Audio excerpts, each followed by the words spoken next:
प्रधानमंत्री प्रश्नकाल का सुझाव दिया गया है। संसद की कार्यवाही को लेकर एक नई किताब सामने आई है। इस किताब में सुझाव दिया गया है कि संसद में बहस के प्रारूप में व्यापक बदलाव और नवाचार की जरूरत है। किताब में कहा गया है कि नेताओं की बार बार की जाने वाली बयानबाजी के बजाय लोगों की आकांक्षाओं को संसद में बेहतर ढंग से पेश करने और लोगों की समस्याओं के समाधान पर फोकस करने की जरूरत है। कांग्रेस ने सुप्रीम कोर्ट पर भाजपा सांसद निशिकांत दुबे और उत्तर प्रदेश के पूर्व उप मुख्यमंत्री दिनेश शर्मा की विवादित टिप्पणियों को लेकर भाजपा पर निशाना साधा है। कांग्रेस ने भाजपा पर कई गंभीर आरोप लगाते हुए कहा कि भाजपा अध्यक्ष जेपी नड्डा का इन बयानों से खुद को अलग करना सिर्फ डैमेज कंट्रोल है, जबकि असल सवाल यह है कि दोनों सांसदों पर कोई कार्रवाई क्यों नहीं हुई। भारतीय जनता पार्टी के लोकसभा सांसद डॉक्टर निशिकांत दुबे की सुप्रीम कोर्ट को लेकर की गई टिप्पणी का मामला गर्माता जा रहा है। पूर्व आईपीएस अधिकारी और आजाद अधिकार सेना के राष्ट्रीय अध्यक्ष अमिताभ ठाकुर ने इस मामले को लेकर एक याचिका दायर की है। सुप्रीम कोर्ट में झारखंड के गोंडा से भाजपा सांसद डॉक्टर निशिकांत दुबे के खिलाफ क्रिमिनल कंटेम्प्ट याचिका दाखिल की गई है। पश्चिम बंगाल के हिंसा प्रभावित मुर्शिदाबाद जिले में एक व्यक्ति और उनके बेटे की हत्या के मुख्य आरोपियों में से एक को गिरफ्तार कर लिया गया है। एक वरिष्ठ अधिकारी ने रविवार को बताया कि शमशेरगंज के जाफराबाद में 2 लोगों की हत्या के मामले में ये चौथी गिरफ्तारी है। गिरफ्तार किए गए व्यक्ति की पहचान जाफराबाद के पड़ोसी गांव सुलिताला पूर्वापारा निवासी जियाउल शेख के रूप में हुई है। कांग्रेस नेता राहुल गांधी के एक YouTube वीडियो में दिए गए बयान ने सियासी गलियारों में हलचल मचा दी है। यहाँ उन्होंने एक ब्रॉडकास्ट में कहा कि महात्मा गांधी को यूके में ट्रेन से फेंका गया था, जिसके बाद उनके परदादा और उनके चचेरे भाइयों ने बदला लिया।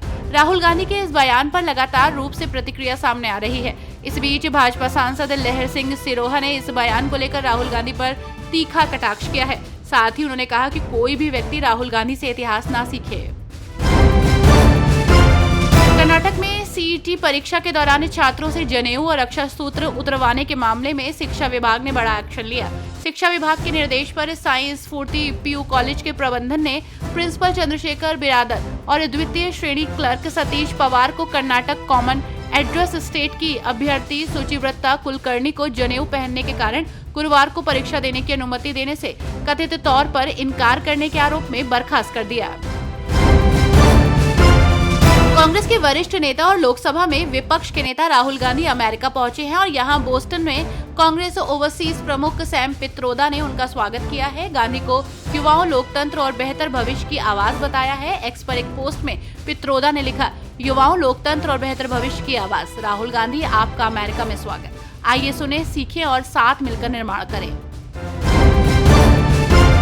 महाराष्ट्र की सियासत में एक बार फिर हलचल मच गई है और इसकी वजह है राज ठाकरे का एक बयान। दरअसल एक ब्रॉडकास्ट में राज ठाकरे ने कहा कि महाराष्ट्र के अस्तित्व के सामने ये सब झगड़े छोटे नजर आते हैं। साथ ही उन्होंने कहा कि आना ये कोई कठिन बात नहीं है, लेकिन सवाल इच्छा का है। राज ठाकरे के इस बयान के बाद सियासी हलकों में ये सवाल उठने लगा है कि क्या उद्धव और राज ठाकरे साथ आ रहे हैं। मणिपुर के इम्फाल घाटी जिलों में कई प्रतिबंधित संगठनों के 9 सदस्यों को पिछले 48 घंटों में गिरफ्तार किया गया है। पुलिस ने रविवार को ये जानकारी दी है। प्रतिबंधित यूनाइटेड नेशनल लिबरेशन फ्रंट के 2 कार्यकर्ताओं को शनिवार को इम्फाल पूर्वी जिले के नौगदम गांव के पास नेपटपल्ली एंड्रो रोड से गिरफ्तार किया गया है। झारखंड में हेमंत सोरेन की सरकार अब बिजली उपभोक्ताओं की जेब पर झटका देने वाली है। झारखंड राज्य विद्युत नियामक आयोग बिजली बिल बढ़ाने की तैयारी में है। सूत्रों ने बताया कि 1 मई से बिजली की दर 1 रुपए प्रति यूनिट बढ़ सकती है। मौजूदा समय में शहरी क्षेत्रों के घरेलू उपभोक्ताओं को 6 रुपए 55 पैसे प्रति यूनिट बिजली बिल देना होता है, जिसे बढ़ाकर 8 रुपए 65 पैसे प्रति यूनिट करने का प्रस्ताव दिया गया है।